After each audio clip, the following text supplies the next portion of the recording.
गोस्वामी तुलसीदास जी कहते हैं कि बिनु सत्संग विवेक न होहि, राम कृपा बिनु सुलभ न सोहि। बिना भगवान की कृपा के आप कथा सुन ही नहीं सकते हैं। कल आपने सुना होगा ना वो भजन,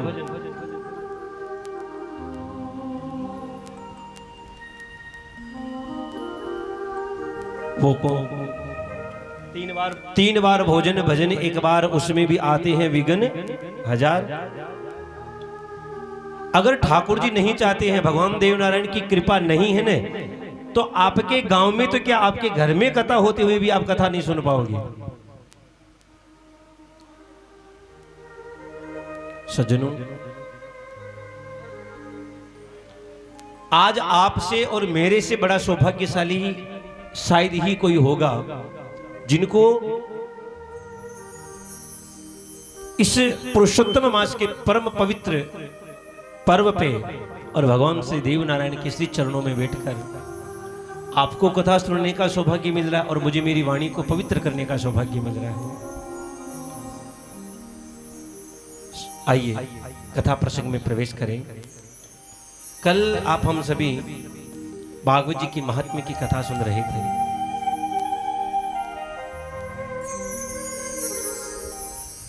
नारद जी महाराज ने सनत कुमार जी महाराज को माध्यम बनाकर भक्ति और ज्ञान वैराग्य के लिए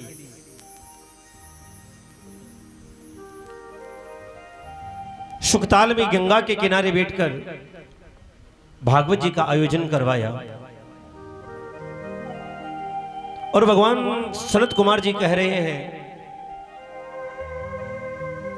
कि ये मानवा पापकृतस्तु सर्वदा सदा दुराचार रता विमार्गगा क्रोधाग्निदग्धा कुटिलस्य कामिन सप्ताह यज्ञेन कलो पुनन्दिते। कि जिस मनुष्य ने पूरे जीवन भर पाप किया, पाप करते करते मर गया, मरने के बाद प्रेत बन गया, प्रेत बनने के बाद भी उसके निमित्त भागवत करवा दी जाए तो उसका भी कल्याण हो जाता है। और आप हम सब ने सुनाई था कल प्रसंग धुंधकारी का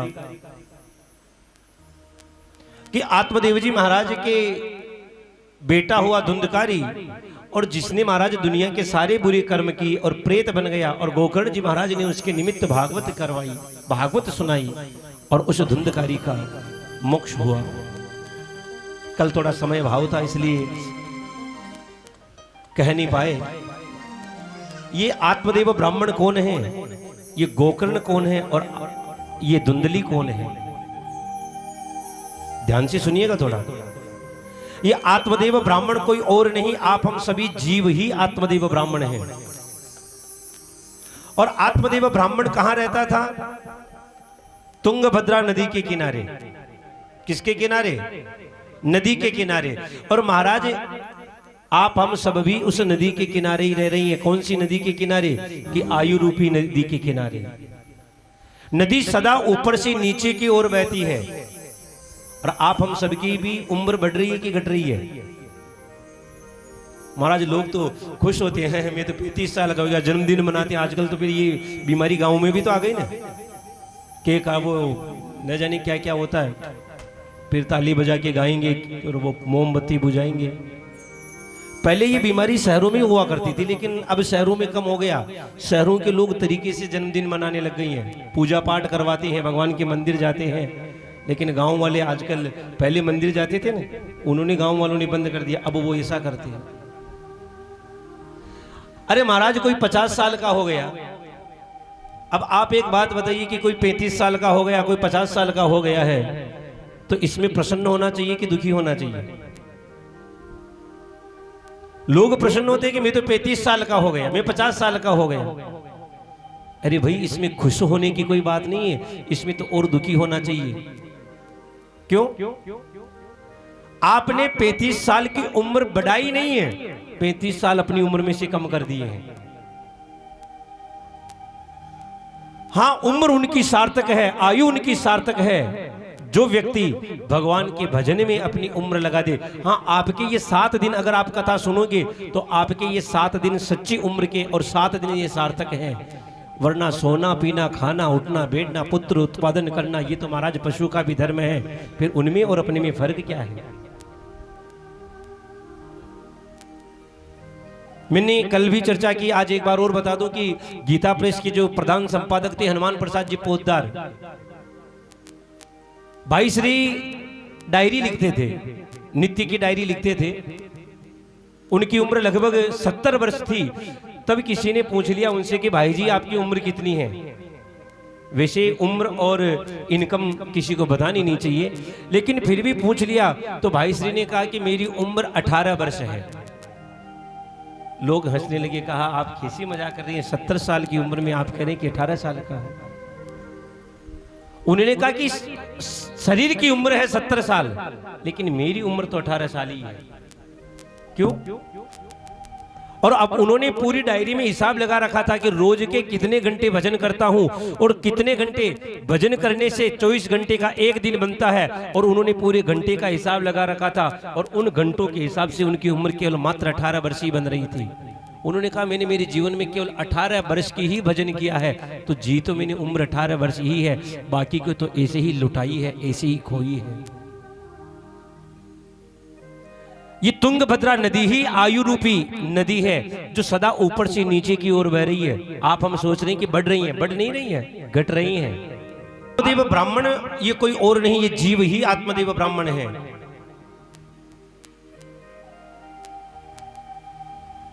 अब महाराज ये आत्मदेव ब्राह्मण अगर संत का सहारा लेगा तो इसके घर में क्या होगा? संत ने किया दिया था कल आत्मदेव ब्राह्मण को फल दिया था, और उस फल से कौन हुआ? गोकर्ण जी हुई। और यही आत्मदेव ब्राह्मण अगर धुंधली है बुद्धि, बुद्धि का सहारा लेगा तो उसके घर में धुंधकारी जैसा बेटा होगा। इसलिए जितना हो सके संतों के चरणों में बैठिए, शास्त्र की सुनिए, बुद्धि की थोड़ी कम मानिए, क्योंकि बुद्धि तो महाराज मन पल पल में तर्क बदल देती है। ऐसा करने नहीं, थोड़ा ऐसा कर लेने से कुछ नहीं होता, ये तो होता रहता है। और इसी के उपरांत आप हम सबने भागवत जी की मंगलाचरण की कथा सुनी। बड़ा सुंदर मंगलाचरण वेदव्यास जी महाराज ने किया। और जैसे ही मंगलाचरण किया, आप हम सब कल सुबह सुन रहे थे ना कि नैमिषारण्य में 88,000 ऋषि विराजमान हैं, और उन 88,000 ऋषि के बीच में सूत जी महाराज व्यासपीठ पर विराजमान हैं। और सूत जी महाराज को विराजमान करके इन 88,000 ऋषियों ने 6 प्रश्न किए। कितने प्रश्न किए? 6 प्रश्न किए। और ध्यान से सुनिएगा, इन 6 प्रश्नों के जवाब में पूरी भागवत है। कौन कौन से प्रश्न हैं, आइए सुनते हैं। याद रखना इन प्रश्नों को। पहला प्रश्न कि पुंसाम में काम ततश्रेय तन्न संसितुमर्हसि। महाराज पहला प्रश्न है कि जीव का कल्याण कैसे हो। क्या प्रश्न किया? जीव का कल्याण कैसे हो। दूसरा प्रश्न कि अधसाधोत्र यत्सारम समुद्रीत्या मनीषया, कि महाराज इस संसार में सार कहां है। भाई किसको माने और किसकी ना माने, किस देवता को पूजे और किस देवता को ना पूजे। इतने सारे देवता हैं, किस किस देवता को पूजे और किसको ना पूजे, किस शास्त्र की माने और किस शास्त्र की ना माने। तीसरा प्रश्न है देवक्याम वसुदेवस्य जातो यस्य चिकीर्षया। तीसरा प्रश्न है हमारा कि भगवान ने देव की वसुदेव के घर जन्म लेकर उनकी क्या सहायता की।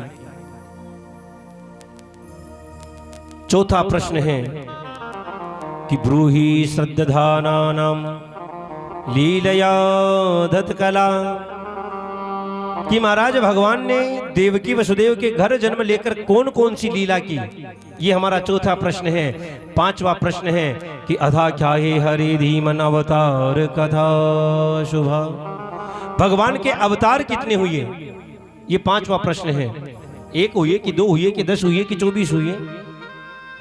और छठवां प्रश्न है हमारा, अंतिम प्रश्न है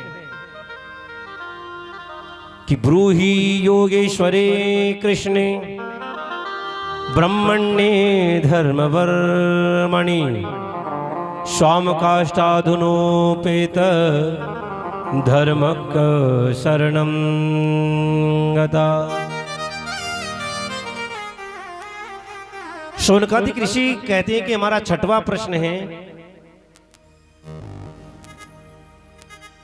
कि भगवान श्री कृष्ण के इस धराधाम को छोड़कर जब भगवान गोलोक धाम पधार गए तो ये धर्म किसकी शरण में गया। ये हो गए 6 प्रश्न। पहला प्रश्न क्या था, जीव का कल्याण कैसे हो। दूसरा प्रश्न, सार किस में है, किसको पूजे किसको ना पूजे, किसको माने किसकी ना माने। तीसरा प्रश्न है, देवकी वसुदेव के घर जन्म लेकर भगवान ने क्या सहायता की उनकी। चौथा प्रश्न है, भगवान ने देवकी वसुदेव के घर जन्म लेकर कौन कौन सी लीला की। पांचवा प्रश्न है, भगवान की कितनी अवतार हुए। और छठवां प्रश्न है कि भगवान के जाने के बाद ये धर्म किसकी शरण में गया। इन 6 प्रश्नों को सुनकर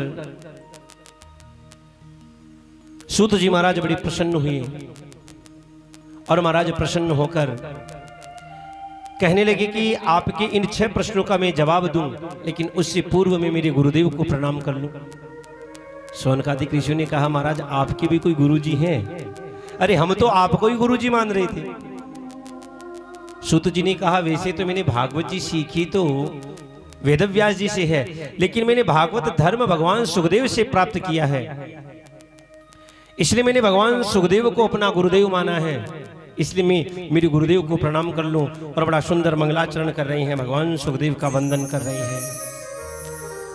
यम प्रव्रजन्तमनुपेतमपेत कृत्यम द्वैपायनो विरह कातर आजुहाव पुत्रेति तन्मयतया तर्वो विनेदु तम सर्वभूत हृदयं मुनिमानतोस्मि।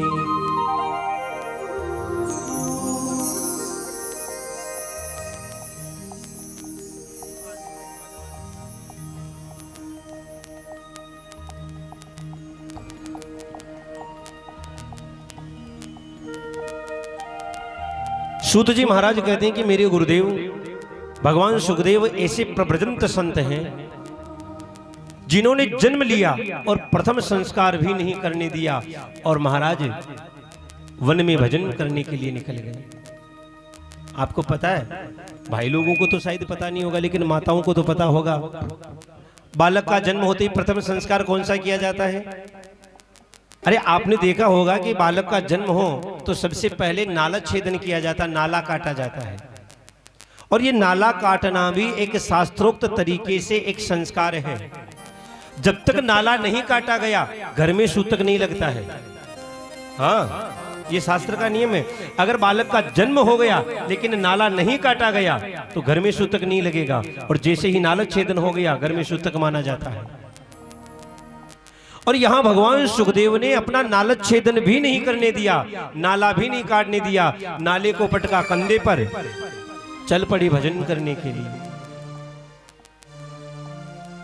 शौनकादिक ऋषि ने कहा, महाराज ऐसे प्रव्रजंत संत हो गए भगवान सुखदेव, उनका जन्म कैसे हुआ, आप हमें वो कथा बताओ ना।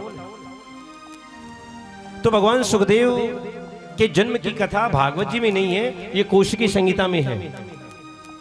भगवान सुखदेव का जन्म कैसे हुआ बताते हैं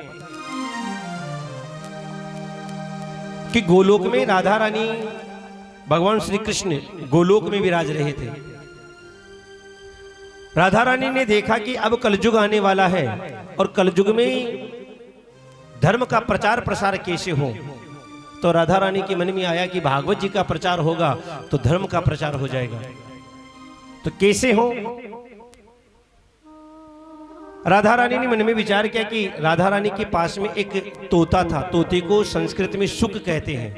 क्या कहते हैं? शुक। राधा रानी ने उस तोते से कहा, सुखदेव तुम धराधाम पर जाओ और मेरी कथाओं का प्रचार प्रसार करो, भागवत धर्म का प्रचार करो। सुखदेव जी ने मना कर दिया, नहीं लाडली जी, मैं आपको छोड़कर कहीं नहीं जा सकता। राधा रानी ने कहा, अरे भैया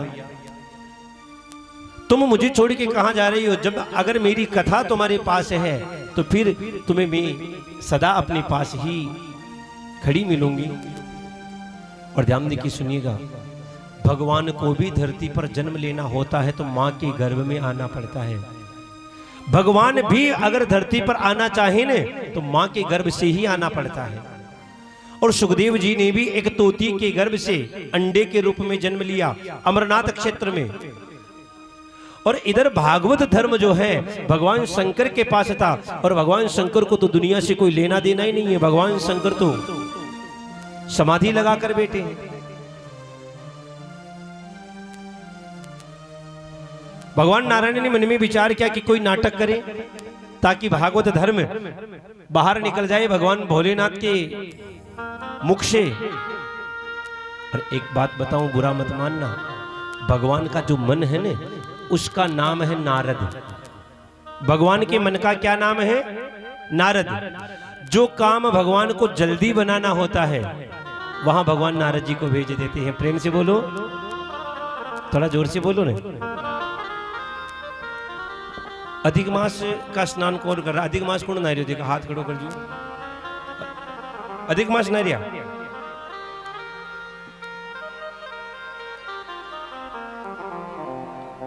पांच लोगों ने हाथ खड़े किए अधिक मास नहाने के लिए, ठीक है। अब आप अधिक मास नहा रहे हैं तो एक टाइम भोजन कर रहे हैं या दोनों टाइम? बिल्कुल नहीं, एक टाइम। अब एक टाइम भी भोजन कर रहे हैं तो उतनी की ताकत तो है जो जय श्री कृष्ण तो बोल सकते ही हैं भाई, इसमें तो क्यों कंजूसी? जो काम भगवान को जल्दी बनाना हो वहां नारद जी को भेज देते हैं। और ध्यान से सुनिएगा, नारद जी महाराज जहां भी जाते हैं, जिसको भी मिले हैं, जिसे नारद जी मिले भगवान उसे जरूर मिले हैं। ऐसा एक भी उदाहरण आप नहीं बता सकते कि किसी को नारद जी मिले हो और भगवान ना मिले हो। एक भी उदाहरण बता ही नहीं सकते। हाँ, ये हो सकता है कि जैसा पुजारी वैसे भगवान। प्रहलाद जी के लिए भगवान नरसिंह बता दिए, ध्रुव जी के लिए भगवान चतुर्भुज नारायण बता दिए, और हिरण्यकशिपु के लिए बारह नारायण बता दिए। जैसा पुजारी वैसे भगवान, लेकिन जिसे नारद जी मिले उसे भगवान जरूर मिलते हैं। और ध्यान से सुनना, नारद जी का नाम नारद क्यों? नारम ज्ञानम दयति इति नारद, जो ज्ञान प्रदान करे उनका नाम नारद है। या दूसरा अर्थ है नारम ज्ञानम दयति खंडयति इति नारद, जो अज्ञान का खंडन करे और ज्ञान प्रकट करे उन्हीं का नाम नारद है। चलो अपन अपनी भाषा में ही समझे, अपनी बोली में। नारद जी का नाम है नारद। क्या नाम है? नारद। जिनकी कोई बात रद्द ना होती हो उनका नाम नारद है। ध्यान से सुनना, जो बात नारद जी ने कह दी भगवान भी काटने की क्षमता नहीं रखते नारद जी की बात। उनकी बात रद्द होती ही नहीं है। और आजकल किसी को दुनिया में कह के देख लो, देखे नारद, हाँ हमारा शाम तक छोड़ाने वालों के जो माथे न फूट जाए तो देख लेना। हाँ, आजकल के लोगों को नारद कहते तो बुरा लग जाता है, अब लगना भी चाहिए। क्यों भाई? उन नारद जी की कोई बात रद्द नहीं होती। और आजकल आप हम सब की बात तो महाराज घर में ही रद्द हो जाती है, बाहर तो क्या कहें। प्रेम से बोलो जय श्री कृष्ण। और महाराज भगवान ने नारद जी को बुलाया, नारद जी से कहा कि जाकर कैलाश में कुछ ऐसी लीला करो कि भगवान शंकर के मुंह से ये भागवत धर्म बाहर निकल जाए। नारद जी ने कहा करते हैं कुछ। और भगवान नारद जी हाथ में बीणा लेकर हरि गुण गाते हुए कैलाश की तरफ जा रहे हैं। आइए आप हम सभी भी नारद जी के साथ कैलाश चले। सावन का महीना है। नारायण नारायण श्रीमन नारायण नारायण नारायण नारायण नारायण श्रीमन नारायण नारायण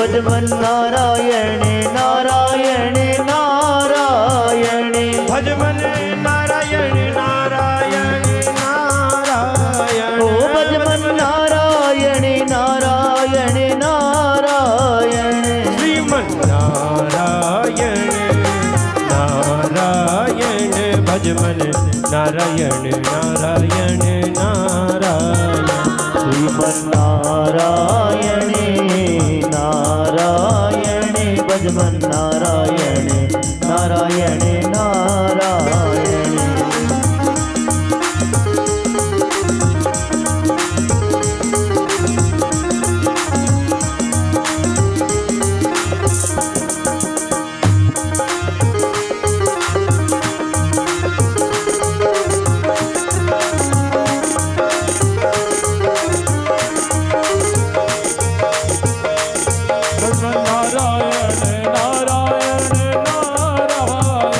श्रीमन नारायण नारायण नारायण श्रीमन नारायण नारायण नारायण ओ श्रीमन नारायण नारायण नारायण श्रीमन नारायण नारायण नारायण ओ श्रीमन नारायण नारायण नारायण भजमन नारायण नारायण नारायण ओ भजमन नारायण नारायण नारायण श्रीमन नारायण नारायण भजमन नारायण नारायण नारायण श्रीमन नारायण नारायण भजमन नारायण नारायण नारायण नारायण नारायण नारायण भजमन नारायण नारायण नारायण भजमन नारायण नारायण नारायण हरि ओम नारायण नारायण नारायण देव नारायण नारायण बोले शंकर भगवान की जय हो। और महाराज नारद जी कैलाश में पहुंचे, जाकर देखा तो भगवान शंकर समाधि लगाकर बैठे हैं, भजन कर रहे हैं। नारद जी ने देखा रे भगवान शंकर जब भजन कर रहे हैं तो मैं इनको क्यों परेशान करूं, इनको क्यों डिस्टर्ब करूं, और दूर से ही मन प्रणाम किया और कैलाश में चले गए, घर में चले गए।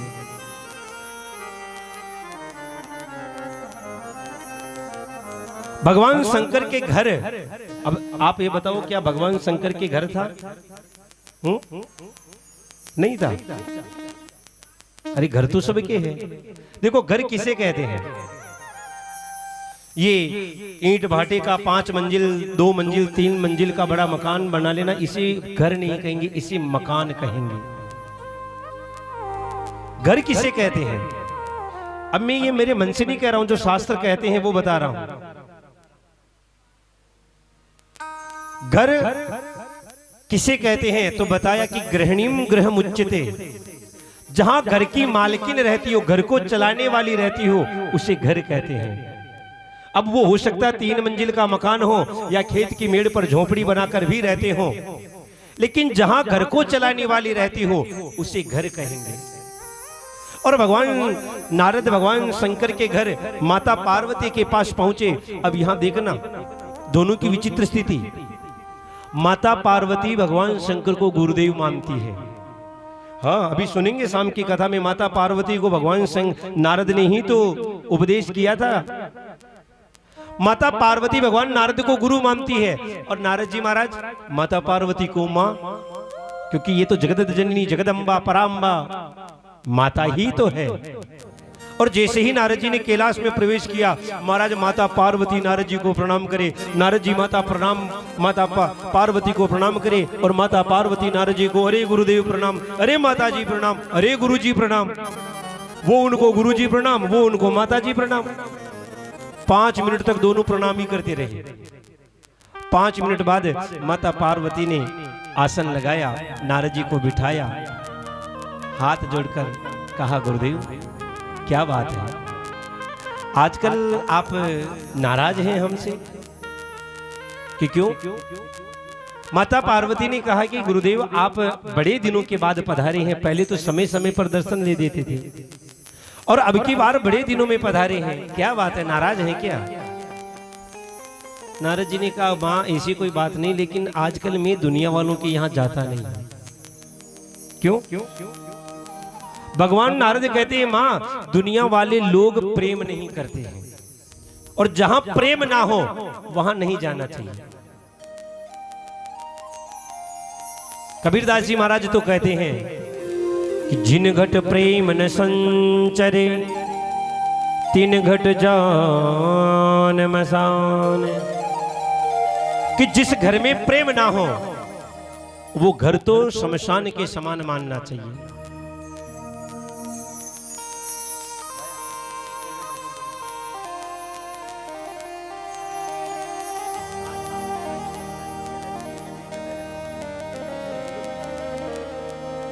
और महाराज जिस घर में प्रेम ना हो वो घर शमशान के बराबर है। माता पार्वती कहती है महाराज दुनिया में सब लोग प्रेम ही करते हैं ना, बिना प्रेम के तो दुनिया चल ही नहीं सकती है। नारद जी कहते हैं मां प्रेम है, लेकिन आजकल सब प्रेम स्वार्थ का है। सुर नर मुनि जन के यह रीति स्वार्थ लाग करें सब प्रीति, बिना स्वार्थ के कोई प्रेम ही नहीं करता। पिता अपने पुत्र से प्रेम करता उसमें स्वार्थ है, पुत्र अपने पिता से प्रेम करता उसमें स्वार्थ है, पत्नी अपनी पति से प्रेम करे उसमें स्वार्थ है, पति अपनी पत्नी से प्रेम करे उसमें स्वार्थ है। सब जगह स्वार्थ ही है। पिता अपने पुत्र से प्रेम इसलिए करता है कि कहीं बुढ़ापे में रोटी ना दे, सेवा ही नहीं करेगा इसलिए प्रेम करो। पुत्र इसलिए प्रेम करता है कहीं पिताजी जमीन जायदाद दूसरे के नाम ना करके चले जाए। मां सब जगह स्वार्थ ही छिपा है। माता पार्वती ने कहा महाराज ये दुनिया में होता होगा, लेकिन मेरे भोलेनाथ तो मुझसे इतना प्रेम करते हैं, इतना प्रेम करते हैं, इतना प्रेम करते हैं कि पूछो मत। नारद जी ने कहा कितना प्रेम करते हैं?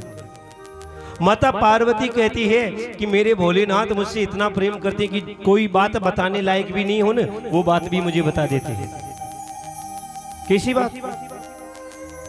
माता पार्वती कहती है कि कान में जो गुरु मंत्र दिया जाता है वो गुरु मंत्र कभी किसी को नहीं बताने चाहिए, लेकिन मेरे भोलेनाथ इतने भोले कि सबसे पहले ही मुझे ही बता दिया। और ध्यान दे के सुनना, कभी भी आपको सपने में भगवान के दर्शन हो, किसी भी देवता के दर्शन हो, ध्यान से सुनना, कभी भी सपने में किसी देवता के दर्शन हो वो सपने की बात कभी किसी को नहीं बतानी चाहिए। लेकिन माता पार्वती कहती है कि भोलेनाथ तो मुझे सबसे पहले बता देते हैं। नारद जी ने कहा अच्छा इतना प्रेम कि हाँ। नारद जी ने कहा तो मां फिर वो बताया होगा ना कि क्या, कि भगवान शंकर के गले में जो मुंडों की माला है, खोपड़ियों की माला है, वो किसके मुंड है? माता पार्वती ने कहा नहीं ये तो मुझे पता नहीं। नारद जी ने कहा तो फिर खाक प्रेम करती हैं क्या? जिस माला को 24 घंटे भगवान शंकर गले में लटका कर घूमते हैं, अब वो मुंड किसके हैं वही आपको पता नहीं है, तो फिर खाक प्रेम है? माता पार्वती ने कहा कोई बात नहीं, आज ही आने दो, नबी पूछ लूंगी। नारद जी ने कहा ठीक है मां चलूं, क्योंकि अपना काम तो हो गया ना। और महाराज नारद जी उठकर जाने लगे जिधर भोले बाबा तपस्या कर रहे थे, समाधि लगाकर भोले बाबा को प्रणाम किया और भोले बाबा को प्रणाम करके कहा महाराज माता जी याद कर रही है। भोले बाबा ने आंखें खोल कर देखा कि तुम जाकर आए हो तो जरूर याद करेगी, हाँ कोई न कोई गड़बड़ करके आए हो। भोले बाबा ने देखा रे वो गड़बड़ कोई लंबी हो, पहले ही चलकर देख लेना चाहिए। और महाराज भगवान शंकर कैलाश में पधारे और आकर माता पार्वती को देखा। कर लेती ने, आपकी इधर नहीं करती होगी, हमारे उधर कर लेती है। भगवान शंकर ने कहा रे देवी क्या बात है? अरे देवी बता तो सही हुआ क्या?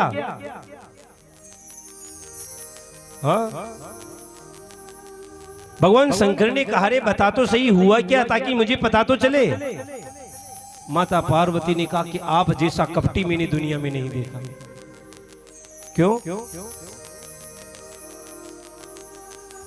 माता पार्वती कहती प्रभु भला हो आज मेरे गुरुदेव नारद जी का जो आंखें खोल गई, वरना मैं तो आपको सच्चा प्रेमी मान रही थी। आप तो कपटी हैं। भगवान भोले बाबा ने कहा अरे देवी वो थोड़ी ज्यादा ही खोल गए, अरे बता तो सही।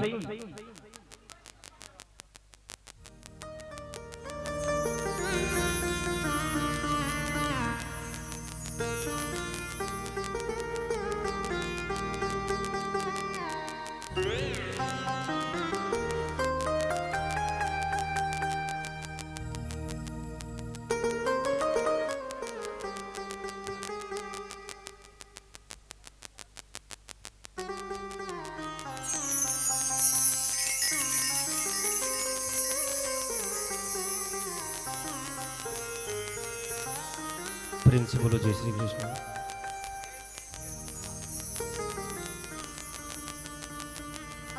भाई आप सामने बैठे हो इसलिए थोड़ी आपकी सुविधा का ध्यान रख रहा हूं, वरना ये कथा मुझे आप लोगों को ना सुनाकर देवनारायण को ही सुनानी है और उनको मैं जो सुनाना चाहूंगा वो अच्छी तरीके से समझ में आ जाएगी। लेकिन आप लोग बैठे हैं, मैं विचार कर रहा हूं भी चलो आप लोग आए हैं, इतना समय व्यस्ततम समय में भी आप यहाँ आकर बैठे हैं, तो ऐसी कथा हो जो आपको समझ में आ जाए। और फिर आपको बातें ही करनी है तो फिर कोई बात नहीं, कह दो कि ठीक है थाकत जमजू थे करो और माँ का जमजू में खेरा। हाँ, माँ का गाँव में और माँ का ही करार थे, मानी चुप करा दिया नहीं कहूँगा, लेकिन थोड़ा हाथ जोड़ के नहीं।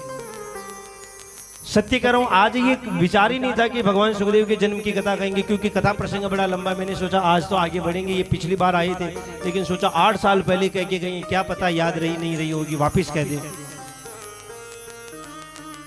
बुरा मत मानना, लेकिन थोड़ा सा साथ दीजिए, क्योंकि व्यासपीठ का कनेक्शन जब श्रोताओं से नहीं जुड़ेगा ना तब तक कथा का आनंद नहीं आ सकता। फिर तो वो टाइम पास करना हो जाता। मुझे भी शाम का समय पूरा करना बस वही होता है, इससे ज्यादा कुछ नहीं हो पाएगा। प्रेम से बोलो जय श्री कृष्ण। थोड़ा जोर से बोलो जय श्री कृष्ण। बात न करनी, जय श्री कृष्ण तो बोल लो। महाराज माता पार्वती ने कहा कि भला हो मेरे गुरुदेव नारद जी का जो मेरी आंखें खोल गई, वरना आप तो बड़ी कपटी। भोले बाबा ने कहा देवी थोड़ी ज्यादा ही खोल गई, बता तो सही बात क्या है। पार्वती जी ने कहा महाराज पहले तो ये बताओ कि आपके गले में जो ये मुंडों की माला है ये किसके मुंड है, आपने बताया कभी। भगवान भोलेनाथ ने कहा देवी तूने पूछा नहीं इसलिए मैंने नहीं बताया, आज तूने पूछ लिया तो बता देता हूं। ये मेरे गले में जो मुंडों की माला वो तेरे ही मुंड है, तेरी खोपड़ियां।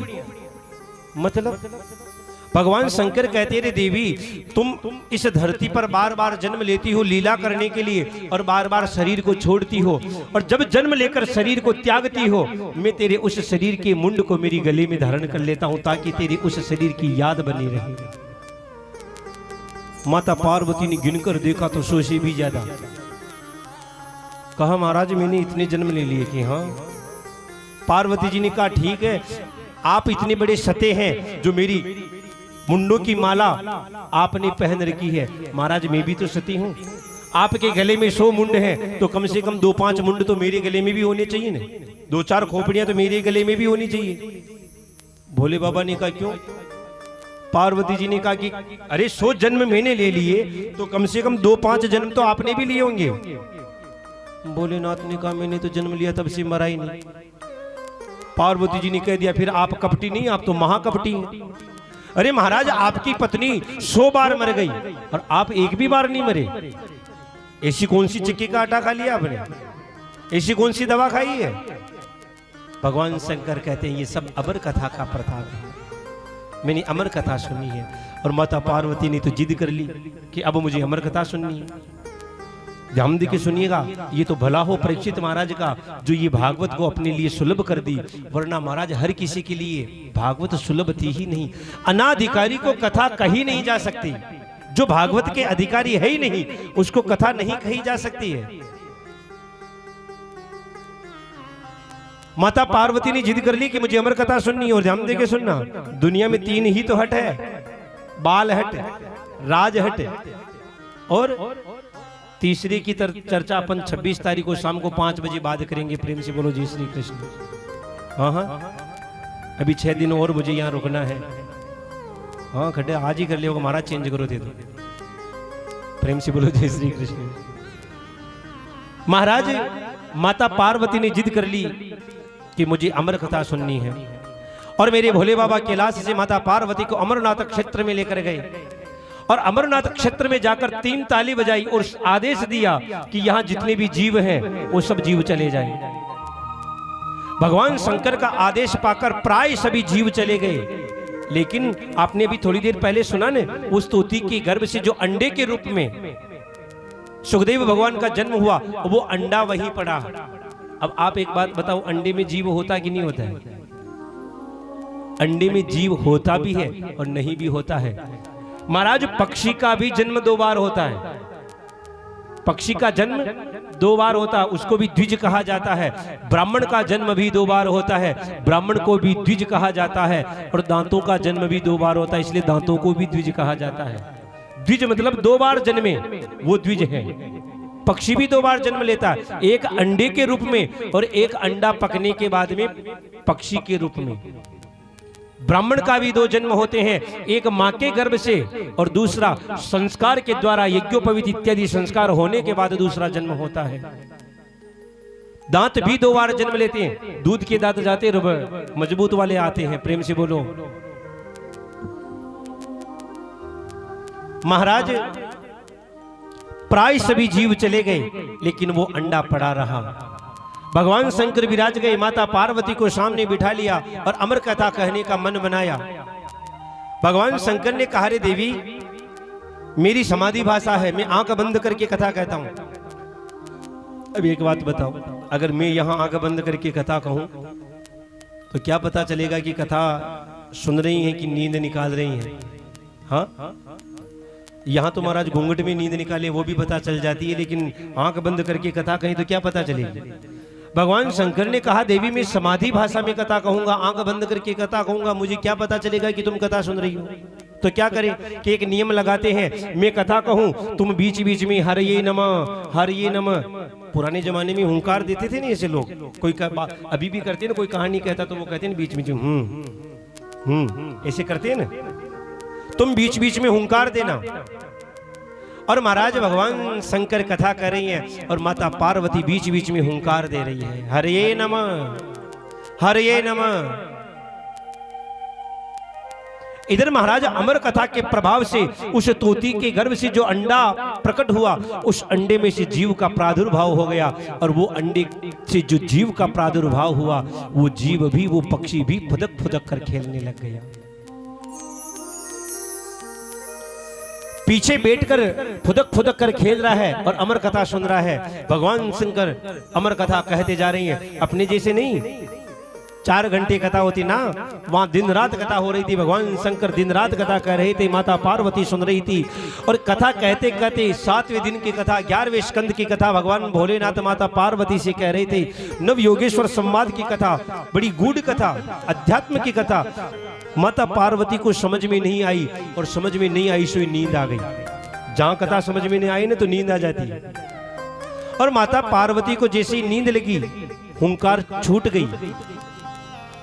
पीछे बैठे बैठे सुखदेव जी ने मन में विचार किया कि अगर हुंकार छूट गई तो मेरी कथा बीच में अधूरी रह जाएगी। और आपने देखा होगा, तोता जैसा सुनता है वैसा ही बोलने लग जाता है, बोलता है ना। महाराज सुखदेव जी 7 दिन से हरिये नमः ही तो सुन रहे थे, और जैसे ही माता पार्वती की नींद लगी और इधर से सुखदेव जी बोलने लगे, हरिये नमः हरिये नमः। और भगवान भोलेनाथ ने कथा को पूर्ण किया और अंतिम श्लोक गाया, नाम संकीर्तनम यस्य सर्व पाप प्रणाशनम प्रणामो दुख शमन तम नमामि हरिम परम। और जैसे ही ये श्लोक गाकर जोर से जयकार लगवाई, बोलिए भागवत भगवान की जय हो। और जैसे ही जयकार लगाई, माता पार्वती हड़बड़ाकर उठी, कहा, अरे प्रभु, वो उद्धव जी से भगवान क्या कह रहे थे? भोले बाबा ने कहा, अरे देवी, तुम तो 11वें स्कंद की कथा में बैठी हो, मैंने तो 12 स्कंदों की कथा पूरी कर दी। पार्वती जी ने हाथ जोड़ के कहा, महाराज बुरा मत मानना, लेकिन मुझे नींद लग गई। भोले बाबा ने कहा, तुझे नींद लग गई थी तो इतनी देर ये हुंकार कौन दे रहा था, ये हरिये नमः कौन बोल रहा था? और भगवान भोले बाबा ने पीछे मुड़कर देखा तो महाराज एक तोती का बच्चा फुदक फुदक कर खेल रहा है। भगवान शंकर को क्रोध आ गया। भगवान शंकर ने हाथ में त्रिशूल उठा ली और त्रिशूल उठाकर उस तोते के बच्चे को मारने के लिए दौड़े। महाराज वो तोते का बच्चा अमरनाथ क्षेत्र से बद्री विशाल की तरफ दौड़ रहा है। आगे आगे तोते का बच्चा, पीछे पीछे भगवान शंकर। और जैसे ही अमरनाथ क्षेत्र से महाराज वो तोते का बच्चा उड़ता उड़ता आया अमर बद्रीनाथ क्षेत्र में। और बद्री विशाल क्षेत्र में वेद व्यास जी का आश्रम, और वेद व्यास जी के आश्रम में माता पिंगला देवी बैठी है। और वेद व्यास जी की पत्नी माता पिंगला का मन हुआ मुंह खोलने, जैसे उबासी आई होगी या जम्भाई आई हो, कुछ भी ऐसा हुआ हो। और जैसे ही माता पिंगला ने मुंह खोला, वो तोते का बच्चा मुंह से सीधा गर्भ में चला गया। भगवान शंकर बार त्रिशूल लेकर खड़े हैं, बड़ी देर से खड़े हैं, क्योंकि भाई पराए घर में कैसे जाएं, क्योंकि कोई पुरुष है नहीं। भगवान वेदव्यास जी बाहर गए हैं तो अंदर कैसे जाऊं, इसलिए बाहर खड़े हैं त्रिशूल लेकर। वेदव्यास जी पधारे, भोले बाबा को देखा। ओहो भोले बाबा, आप यहाँ पधारो नंद। भोले बाबा ने कहा फालतू की बात मत करो, तुम्हारे घर में मेरा एक चोर घुस गया, बाहर निकालो। वेदव्यास जी को हंसी आ गई। कहा गुरुजी, प्रभु पहले तो ये बताओ आपके पास चुराने की है क्या जो चुराए? आपके पास एक डमरू है जो मदारी रखता है, एक त्रिशूल है जो शिकारी रखता है, और एक सांप है गले में जो सपेरा रखता है। क्या चुराए? शिव जी ने कहा तुम्हें क्या मतलब है, फालतू की बात मत करो, तुम उसे बाहर निकालो। व्यास जी ने कहा महाराज आप बताओ तो सही, उसने चुराया क्या है ताकि पहचान लूं कि यही चोर है। भगवान शंकर ने कहा कि उसने मेरी अमर कथा चुरा ली है, उसे बाहर निकालो, मैं उसे जिंदा नहीं छोड़ूंगा, मार ही दूंगा मैं। व्यास जी महाराज को बड़ी हंसी आई, मुंह पे लगा के दुपट्टा जोर से हंसे। कहा भोले बाबा आज ऐसा लगता भांग डबल चढ़ाली दिखती है। क्यों? अरे महाराज जिसने अमर कथा सुन ली, अमर कथा सुनकर तो वो अमर हो गया है, फिर आप उसको मारने की गलती कैसे कर रहे हैं? भोले बाबा ने कहा ओहो ये तो मैं भी भूल गया था भाई, अमर कथा सुन के तो वो अमर ही हो गया है, फिर उसे मार कैसे सकता हूं? भोले बाबा अपने कैलाश में पधार गए और इधर भगवान सुखदेव माता पिंगला के गर्भ में 9 मास पूर्ण कर रहे हैं। 9 महीने बीत गए, 12 महीने बीत गए, और यहां तक कि 12 वर्ष बीत गए। भगवान सुखदेव माता पिंगला के गर्भ में 12 वर्षों से भजन कर रहे हैं। माता पिंगला ने वेदव्यास जी से कहा महाराज बालक तो जन्म लेने का नाम ही नहीं ले रहा है, और अंदर से नारायण नारायण नाम की ध्वनि आती है। व्यास जी ने कहा भी कनेक्शन करते, और महाराज कांटेक्ट करके बात की। कहा बेटा बाहर आओ न, तुम्हारी माँ को कष्ट होता है। सुखदेव जी ने कहा पिताजी बाहर नहीं आना, अगर बाहर आऊंगा न तो भगवान की माया पकड़ लेगी, और माँ के गर्भ में कोई चिंता नहीं, मैंने तो मेरे माँ के गर्भ को ही आश्रम बना लिया और यहीं बैठकर भजन करना है। वेदव्यास जी ने कह दिया बेटा मैं तुम्हें आश्वासन देता हूं, भगवान की माया तुझे नहीं पकड़ेगी। सुखदेव जी ने कहा पिताजी माफ करना, लेकिन ये बात आपकी मैं नहीं मान सकता। क्यों? कि खुद आप भगवान की माया में फंसे हुए हो, आप खुद भगवान की माया में फंसे हो, और आप कह रहे कि मुझे माया नहीं पकड़ेगी। खुद नारायण आकर कहे तो मानो। और वेदव्यास जी ने भगवान नारायण का आह्वान किया, और भगवान नारायण माता पिंगला के गर्भ में प्रवेश करके सुखदेव जी को आश्वासन दिया कि मेरी माया तुझे नहीं पकड़ेगी। और जैसे ही भगवान ने आश्वासन दिया, सुखदेव जी महाराज का जन्म हो जाता है, और महाराज धराधाम पर चरण रखते ही भगवान सुखदेव 16 वर्षीय 16 वर्ष के ऋषि कुमार बन जाते हैं। बोलिए सुखदेव भगवान की जय हो।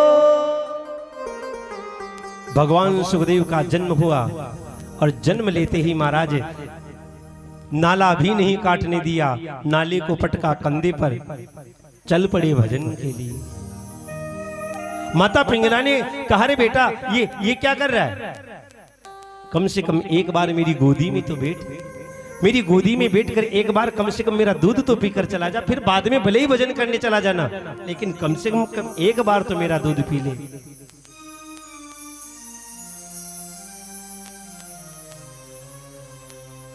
भगवान सुखदेव कहते हैं मां, भगवान सुखदेव कहते हैं मां, अगर आज मैं तेरी गोदी में बैठकर आज मैंने तेरा एक बार दूध पी लिया तो तेरे उस दूध का ऋण चुकाने में मेरी पूरी उम्र बीत जाएगी, लेकिन मां मैं तेरे दूध का ऋण नहीं चुका पाऊंगा।